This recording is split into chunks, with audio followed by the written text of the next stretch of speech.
Hello, explorers, and welcome to Unbroken podcast. This is a Q&A episode, and it's number 21. I'm your host, Alexandra Amor. Thank you so much for being here with me today. I really appreciate it. The other day, this expression popped into my head. It's the one that goes like this. You've put the cart before the horse. And I was thinking about that in terms of unwanted habits like overeating and realized that it's a really good metaphor or analogy for the two different approaches to dealing with an unwanted habit. So that's what we're going to explore today.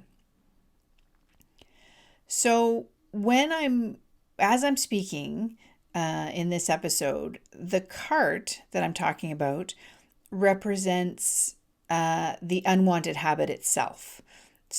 And then the horse is the healing or the recovery or the changes that occur about that unwanted habit. And so, culturally, what we tend to do when we're trying to fix an unwanted habit is, first of all, innocently, we don't see the wisdom in the habit. We don't see that it's a solution, it's not a problem. And we don't see that we're always very simply and innocently trying to feel better, trying to get back in touch with our innate mental health. If we've temporarily forgotten about that, or if we're even unaware that it exists, that's what unwanted habits are doing for us. They're a sign of our mental health, actually, because they're trying to get us to a good feeling. The good feeling that we instinctively know exists within us, but given all the thinking that we have about our lives and about our unwanted habits, we've maybe fallen out of touch with that. So the cart is all the techniques that we try to heal that unwanted habit or resolve it. So in the case of overeating, it would be things like dieting. It would be whatever the strategies are that we try to resolve that unwanted habit. So things like bribing ourselves, maybe white-knuckling it through, the discomfort of sort of quitting something cold turkey. I'm thinking back to a lot of the self-help strategies that I used, things like talk therapy, digging up the past, cognitive behavioral therapy, mindfulness. So these are really, you can think of them as strategies or tactics that we're applying to try to manage the unwanted habit or control it, and ultimately to get rid of it. I mean, really, that's of course the aim when we're doing anything like that.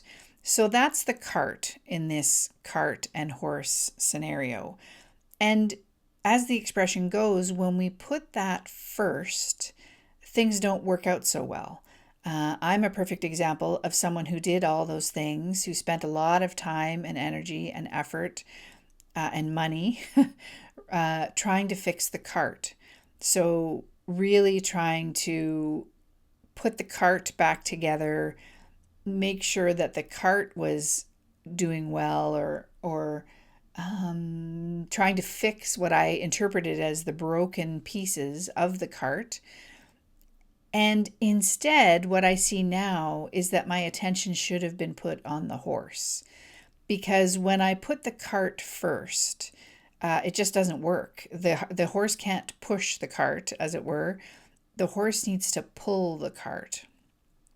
And so the horse, to me, now represents insight. It represents the exploration of our innate well-being and resourcefulness and resilience. It represents that our mental health is always there, always with us, that, as Dr. Bill Pettit said, there's nothing broken and nothing needs fixing. And that was the piece that I really missed in my 30 plus year exploration trying to heal my overeating habit. So, as I say, all my attention was focused on the cart and, sort of taping that back together. What I'm picturing in my mind is a little wooden cart with metal wheels, and there's sort of duct tape and twine all over it. And I was really trying to just pull all those pieces together with a lot of mental effort, and it never worked. It never worked because it's the horse that we need to focus on. So that's where our attention needs to be. And when we dive deeply into this exploration, and when we begin to have insights about our innate well being, then the cart just follows the horse naturally. And that's definitely what I've been experiencing. So once I had, a few, as Dr. Amy Johnson says, a cascading series of insights. I love that expression so much.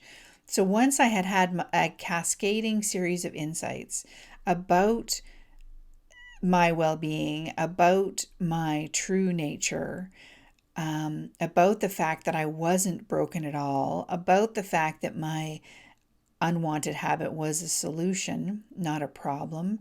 It was part of the beautiful human design that we're all made of. It was giving me feedback about the fact that I had forgotten and never really known, in my case, who I truly am, which is someone who is well and whole and resourceful, and who has access to the ocean of universal wisdom and intelligence that we swim in all the time. That I wasn't alone in my life trying to solve my problems at all, that there was all this intelligence and wisdom surrounding me in every direction at all times. So once I began to focus on that, on the horse, and have that cascading series of insights, that's when the unwanted overeating habits started to fall away. And when that happens, then the cart, just as I said a few minutes ago, just begins to follow the horse naturally. So our habits fall away. I have found I'm just not focused on food as much as I was in the past. And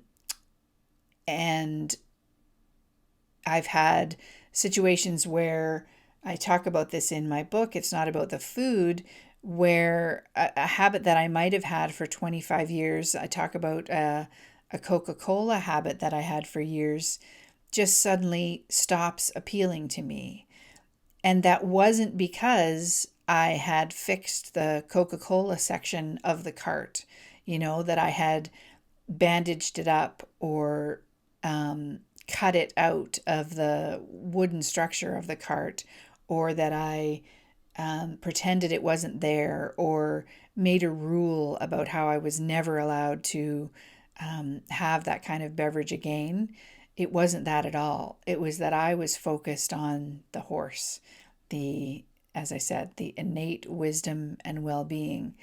So I wanted to bring that up once it occurred to me. And one reason is too that I think I certainly was at the beginning.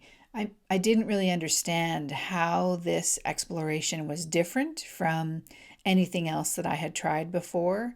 And so this horse and cart analogy to me makes it really clear that that I had been really focused on one area for years and years and years, and shifting my focus to something entirely different, which even in the beginning can look like it doesn't make a lot of sense.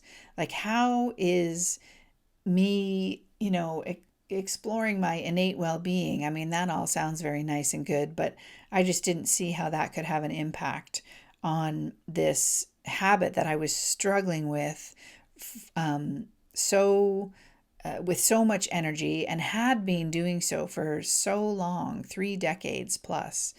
But what I found, and I'm a testament to the fact that focusing on the horse is really the thing that brought the change about in my life. So, yeah, just wanted to share that little analogy. I thought it was kind of interesting when it popped into my head, and I thought it might be helpful for you to see the difference between what we're exploring in this understanding and kind of a visual way to imagine what we're focusing on.